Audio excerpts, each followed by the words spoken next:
I am Wilfred Chikbana, but not appear here as the bishop, the Catholic Bishop of Makurdi Diocese, the capital of Benue State in Nigeria.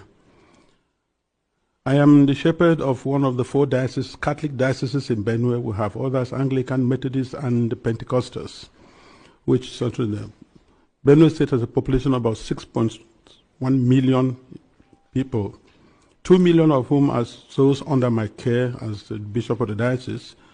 Benue State is about 98% Christian, with very few Muslims living in towns. Nigeria and eventually my diocese and the state of Benue have become, in recent years, one of the most dangerous and insecure places for Christians. Christians and Muslims are nearly evenly divided among Nigeria's large population of over 200 million persons. Islamist extremists are fiercely contesting the possession, control, and governing law of the land, especially in the country's northern and central regions, the latter of which is where Benue is located. There are constant ethnic, political, and religious conflicts over land and allegiance. Constitutionally, we are a secularist country, but our unity has been fragile. Political and religious actions and even public speech have been carefully managed to avoid accusations of religious bias and political tensions.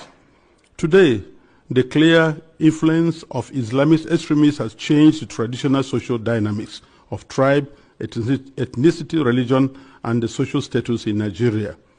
Because just recently, at the beginning of the Ramadan fast, 12 states in northern Nigeria have declared closed schools so that they attend to this. And you can imagine which other country in the world does that. Saudi Arabia is not doing it. Afghanistan is not doing it.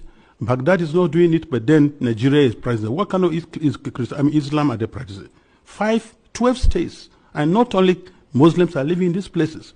What happens with the educational program or curriculum of the country?